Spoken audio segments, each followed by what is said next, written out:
नमस्कार बच्चों, एक बार फिर से आप सभी का स्वागत है आपके अपने YouTube channel the PCM vision में। आज की इस वीडियो में हम लोग क्लास 11 जियोग्राफी के VVI क्वेश्चन को डिस्कस करेंगे बच्चों, जो आपके बोर्ड एग्जाम की दृष्टि से बहुत ही ज्यादा महत्वपूर्ण है और इन प्रश्नों के आने की संभावना भी बहुत ही ज्यादा है। तो वीडियो पे आप लोग अंत तक बने रहिएगा और वीडियो अच्छा लगे तो वीडियो को लाइक करके दोस्तों में शेयर अवश्य करिएगा। तो चलिए शुरू करते हैं आज के प्रश्नों को। पहला क्वेश्चन है बच्चों, पृथ्वी से सूर्य की औसत दूरी कितनी है? तो इसका राइट आंसर हो जाएगा 14 करोड़ 96 लाख किलोमीटर, यानी कि 14.96 करोड़ किलोमीटर। ऑप्शन नंबर ग इसका करेक्ट आंसर होगा। उसके बाद देखिए अगला क्वेश्चन है, आंतरिक ग्रह के अंतर्गत निम्नलिखित में से किस ग्रह को नहीं रखा जाता है? तो आंतरिक ग्रह के अंतर्गत कौन कौन से ग्रह आते हैं, पहले उसको आप लोग ध्यान दीजिए बच्चों। तो देखिए पहले है आपका बुध, उसके बाद शुक्र, उसके बाद पृथ्वी, उसके बाद मंगल। ये जो चार ग्रह हैं बुध शुक्र पृथ्वी मंगल, ये आपके आंतरिक ग्रह के अंतर्गत आते हैं बच्चों। तो इसका राइट आंसर हो जाएगा शनि। शनि आपके आंतरिक ग्रह के अंतर्गत नहीं आते हैं, ये बाह्य ग्रह के अंतर्गत आता है। तो ऑप्शन नंबर घ इसका करेक्ट आंसर होगा। उसके बाद नेक्स्ट क्वेश्चन है बच्चों, निम्नलिखित में से किस युग को डायनासोर का युग कहा जाता है? तो जुरासिक युग को डायनासोर का युग कहा जाता है बच्चों। ऑप्शन नंबर ग इसका करेक्ट आंसर होगा।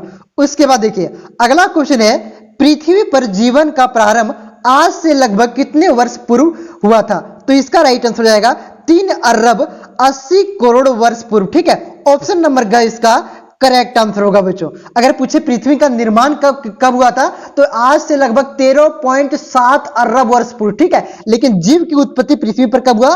3 अरब 80 करोड़ वर्ष पूर्व हुआ। ठीक है, कंफ्यूज नहीं करना है। उसके बाद देखिए अगला क्वेश्चन है, निम्नलिखित में से कौन सी गैस सौर विकिरण के लिए पारदर्शी है जबकि पार्थिव विकिरण के लिए अपारदर्शी है? तो इसका right answer carbon dioxide. Option number घ इसका करेक्ट आंसर होगा। उसके बाद देखिए अगला क्वेश्चन है बच्चों, मानव के लिए वायुमंडल की सबसे महत्वपूर्ण घटक निम्नलिखित में से कौन है? तो इसका राइट आंसर हो जाएगा ऑक्सीजन। ऑक्सीजन के बिना हम लोग जिंदा रह सकते हैं क्या? नहीं। तो ये मानव के लिए सबसे महत्वपूर्ण घटक है बच्चों। ऑप्शन नंबर घ इसका करेक्ट आंसर होगा। उसके बाद देखिए अगला क्वेश्चन है, निम्नलिखित में से कौन वायु की उस दशा को दर्शाता है जिसमें वायु के में नमी उसकी पूरी क्षमता के अनुरूप होती है? तो इसका राइट आंसर हो जाएगा संतृप्त आर्द्रता।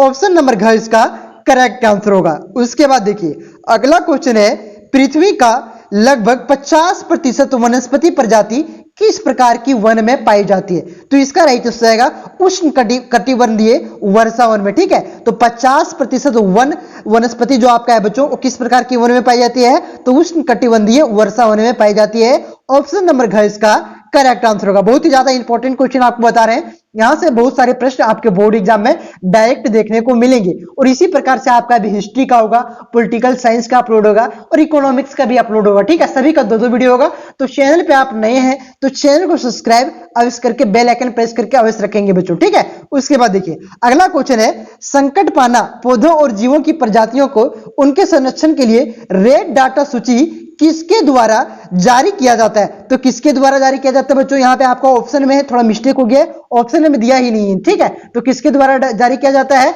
अंतरराष्ट्रीय प्राकृतिक संघ के द्वारा। ठीक है, जो कि आपका ऑप्शन में नहीं दिया हुआ है, तो अंतरराष्ट्रीय प्राकृतिक संघ के द्वारा रेड डाटा सूची को जारी किया जाता है। रेड डाटा सूची में कौन आता है? जो विलुप्त होने के कगार पर है या विलुप्त हो चुके हैं, वो आपका रेड डाटा सूची में आते हैं। ठीक है बच्चों, तो आप लोग याद रखिएगा अंतरराष्ट्रीय प्राकृतिक संरक्षण संघ जो रेड डाटा सूची को जारी करता है। ऑप्शन में आपका नहीं दिया हुआ है। ठीक है, उसके बाद देखिए अगला क्वेश्चन है, जैव विविधता का संरक्षण निम्नलिखित में से किसके लिए सर्वाधिक महत्वपूर्ण है? तो इसका राइट आंसर जाएगा जंतु के लिए भी और पौधों के लिए, दोनों के लिए आपका जैव विविधता के संरक्षण आवश्यक है बच्चों। ऑप्शन नंबर ग इसका करेक्ट आंसर होगा, क और ख दोनों। उसके बाद देखिए अगला क्वेश्चन है, 1992 में पृथ्वी सम्मेलन का आयोजन किस देश में हुआ था? तो किस देश में हुआ था? ब्राजील में हुआ था। ठीक है, तो आप लोग याद रखिएगा पृथ्वी सम्मेलन कब हुआ था? 1992 में आपका पृथ्वी सम्मेलन हुआ था। कहां पे हुआ था? ब्राजील में। आपसे पूछा जाए कि 1992 में ब्राजील के किस शहर में पृथ्वी सम्मेलन का आयोजन किया गया था? तो कहां पे? रियो डी जेनेरियो में। ठीक है, जहां पे आपका ओलंपिक हुआ था 2016 का ओलंपिक। ठीक है, तो रियो डी जेनेरियो में, जो रियो आपका शहर है वहां का बच्चों। ठीक है, वहां पे आपका जो है पृथ्वी सम्मेलन 1992 में आयोजित किया गया था। उसे भी आप लोग ध्यान रखिएगा। ठीक है, 1992 ब्राजील के ब्राजील के रियो में। उसके बाद देखिए अगला क्वेश्चन है, बहुत ही इंपॉर्टेंट क्वेश्चन, VBI ही रख लीजिए, यही क्वेश्चन आपका कल आने वाला है। देखिए बच्चों, भूगोल धरातल के विभिन्न भागों में कार्यात्मक रूप से संबंधित तथ्यों की भिन्नता का अध्ययन करता है। यह कथन किसका है? तो यह कथन किसका है बच्चों? यह आपका कथन है अल्फ्रेड हेटनर का। ठीक है, तो किसका कथन है? अल्फ्रेड हेटनर का, कि भूगोल धरातल के विभिन्न भागों में कार्यात्मक रूप से संबंधित तथ्यों की भिन्नता का अध्ययन करता है। यह कथन किसका है? आपका अल्फ्रेड हेटनर का है। ठीक है, उसके बाद देखिए अगला क्वेश्चन है आपका, देखिए बच्चों नेक्स्ट क्वेश्चन है, निम्नलिखित में से किसे भौतिक लक्षण कहा जाता है? तो किसे कहा जाता है भौतिक लक्षण? मैदान को कहा जाता है। ऑप्शन नंबर ख इसका करेक्ट आंसर होगा। उसके बाद देखिए नेक्स्ट क्वेश्चन है, पृथ्वी की उत्पत्ति से संबंधित निहारिका परिकल्पना किसके द्वारा दिया गया है? तो ये परिकल्पना किसके द्वारा दिया गया है? लाप्लास के द्वारा दिया गया है। ठीक है, ऑप्शन नंबर ग इसका करेक्ट आंसर होगा, लाप्लास का। ठीक है, क इसका करेक्ट आंसर होगा। उसके बाद देखिए अगला क्वेश्चन है, खगोलीय दूरी मापने की इकाई निम्नलिखित में से कौन है? तो इसका राइट आंसर हो जाएगा प्रकाश वर्ष। प्रकाश वर्ष क्या है? खगोलीय दूरी, दूरी की मात्रा क्या? प्रकाश वर्ष। ठीक है, वहां पे प्रकाश का स्पीड मत मार दीजिएगा। और ये क्वेश्चन फिक्स है, VBI का स्क्वायर में बोल रहा हूं, आप लोग याद कर लीजिए। प्रकाश वर्ष क्या है? खगोलीय दूरी मापने की इकाई है प्रकाश वर्ष। ठीक है, और आप लोग कमेंट करके बताइए कि एक प्रकाश वर्ष बराबर कितना किलोमीटर अतोमीटर होता है। ठीक है, कमेंट करके जरूर बताइएगा, नहीं जानते तो गूगल में सर्च करके बताइए, ये क्वेश्चन आपके लिए इंपॉर्टेंट है। ठीक है, तो अगर आप गूगल में सर्च करते हैं इससे और भी रिलेटेड पॉइंट जानिएगा। ठीक है बच्चों, चलिए अगला क्वेश्चन देखिए। अगला क्वेश्चन है, कौन सी भूकंपीय तरंग तरल एवं ठोस दोनों में गमन करती है? तो कौन सी प्यारे बच्चों? आपका जो पी तरंग है, ये दोनों ने, ये तीनों में गमन करती है। तरल, ठोस और गैस, ये तीनों में गमन करती है। ठीक है, याद रखिएगा। तो पी टाइप की जो तरंग है वो तरल, गैस, ठोस तीनों में गमन करती है। यहाँ पे दो ही दिया है, तो ऑप्शन नंबर का इसका करेक्ट आंसर होगा। चलिए अगला क्वेश्चन आपका दिया हुआ है, निम्नलिखित में से कौन जेवियन ग्रह का उदाहरण है? तो जेवियन ग्रह का उदाहरण कौन है बच्चों? तो जेवियन ग्रह का मतलब हुआ, जेवियन ग्रह का मतलब क्या हो गया? बाह्य ग्रह। ठीक है, और पार्थिव ग्रह का मतलब क्या हुआ? आंतरिक ग्रह। ठीक है, तो दोनों आप लोग याद रखिएगा, वहां दे देगा, हम बता देते हैं यहाँ पे बाह्य ग्रह। आप लोग सोचिएगा सर बाह्य ग्रह का पढ़ाए थे, वहां जेवियन ग्रह कौन सी आ गया? तो जेवियन का ही मतलब होता है बाह्य। तो बाह्य ग्रह में कौन कौन आते हैं? हम लोगों ने कहां तक देखा था? आपका मंगल तक। मंगल तक आपका क्या हो जाता है बच्चों? मंगल तक आपका क्या हो जाता है? आंतरिक ग्रह। तो मंगल के बाद कौन सा ग्रह आता है? मंगल के बाद आता है बृहस्पति, बृहस्पति के बाद आता है शनि, शनि के बाद यूरेनस के बाद नेपच्यून। ये चार ग्रह आपका बाह्य ग्रह है, जिसे क्या कहा जाता है? जेवियन ग्रह के नाम से भी जाना जाता है। ठीक है, और आंतरिक ग्रह को आपका पार्थिव ग्रह के नाम से भी जाना जाता है। तो आंतरिक ग्रह में कौन कौन से आते हैं? शुक्र, बुध, बुध के बाद शुक्र, शुक्र के बाद पृथ्वी, पृथ्वी के बाद मंगल। तो ये मंगल तक मतलब आंतरिक ग्रह में क्या होता है? जानते हो, वहां पे जो सरफेस है ठोस है, जैसे कि हम लोगों का सरफेस ठोस है। और बाह्य ग्रह में क्या है बच्चों? वहां का जो सरफेस है धरातल, वो गैस का बना हुआ है, जिससे उसमें ग्रह में उतरिएगा और डूब जाइएगा अंदर। ठीक है, यही अंतर है दोनों में खास करके। ठीक है बच्चों, तो आपका जेवियन ग्रह का उदाहरण कौन सा है बच्चों? ये आपका हो गया क्या?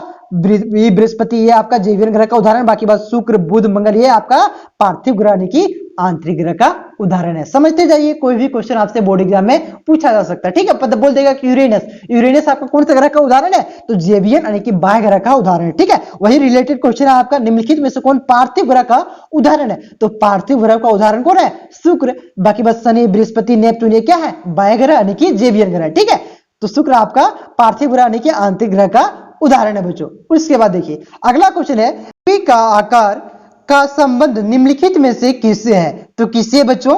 नारंगी से। ऑप्शन नंबर ख इसका करेक्ट आंसर होगा। ठीक है बच्चों, तो पृथ्वी का आकार किस प्रकार का है? नारंगी के जैसा है, तो नारंगी से संबंधित है। ऑप्शन नंबर ख इसका करेक्ट आंसर होगा। उसके बाद देखिए नेक्स्ट क्वेश्चन है, भूगोल का उद्देश्य धरातल की पारदर्शिता या क्षेत्रीय भिन्नता का वर्णन एवं व्याख्या करता है। यह कथन किसका है? तो यह कथन आपका रिचर्ड हार्टसन का है। ठीक है, हार्टसन का है। ऑप्शन नंबर ख इसका करेक्ट आंसर होगा। तो कौन सा कथन किसका है बच्चों? यहां से एक क्वेश्चन आपकी बोर्ड एग्जाम में फिक्स आने वाला है कल। ठीक है, तो कौन सा कथन किसका है उसे आप लोग रट लीजिए। उसके बाद देखिए अगला क्वेश्चन है, निम्नलिखित में से किस विद्वान ने भूगोल शब्द का प्रयोग पहली बार किया था? तो किसने किया था?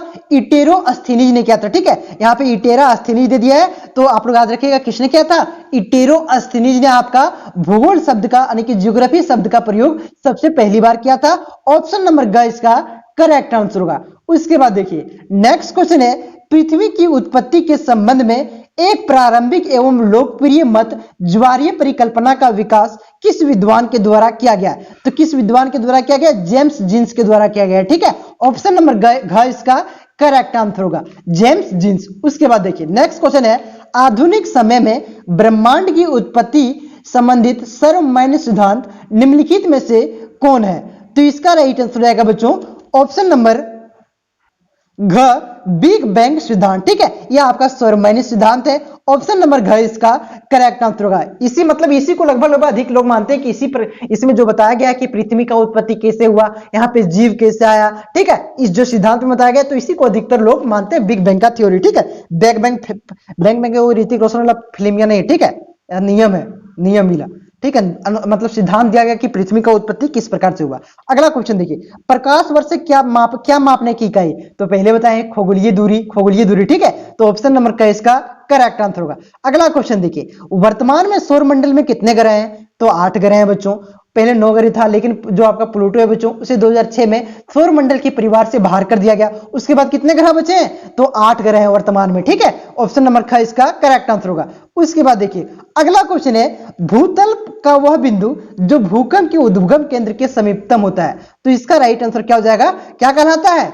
वो अभिकेंद्र। ठीक है, ऑप्शन नंबर ख इसका करेक्ट आंसर होगा। देखिए अगला क्वेश्चन है, सुनामी से सर्वाधिक क्षति किस क्षेत्र में होती है? तो सुनामी जो समुद्री तटीय भाग होगा उसी में ज्यादा होगा ना। सुनामी कहां होता है? समुद्री सुनामी आता है ना, तो वहीं पे ज्यादा क्षति पहुंचता है, ज्यादा नुकसान वहीं पे पहुंचाएगा। तो समुद्र तटीय भाग इसका क नंबर 1 इसका राइट आंसर होगा। उसके बाद देखिए अगला क्वेश्चन है, भूपृष्ठ पर सर्वाधिक मात्रा में कौन सा तत्व पाया जाता है? तो भूपृष्ठ पर यानी कि पृथ्वी जहां जमीनों में रहते हैं ना, उसमें सबसे अधिक कौन सा तत्व पाया जाता है? तो कौन सा पाया जाता है? ऑक्सीजन। अगर ये पृथ्वी का बात कर रहा है, मतलब जहां हम लोग खड़ा हैं अभी बैठे हैं, ठीक है, तो वहां पे ऊपर पट्टी पर आपका सबसे अधिक तत्व कौन सा पाया जाता है? ऑक्सीजन। अगर वायुमंडल की बात करें, जो ऊपर देख रहे हैं, ऊपर देखिए, अगर ऊपर देख लीजिए, हाँ देख लिए ना। ठीक है, वायुमंडल देख रहे हैं ना, आसमान में सबसे वायुमंडल में सबसे अधिक गैस की बात करें तो कौन सा तत्व पाया जाता है?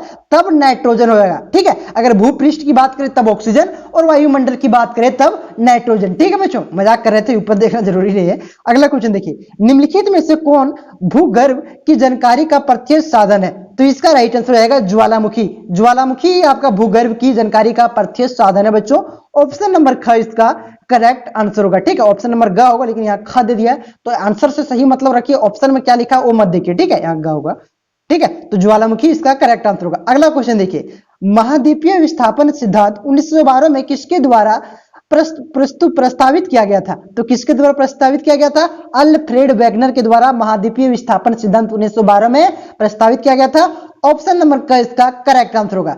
अगला क्वेश्चन देखिए बच्चों, निम्नलिखित में से कौन सक्रिय ज्वालामुखी का उदाहरण है?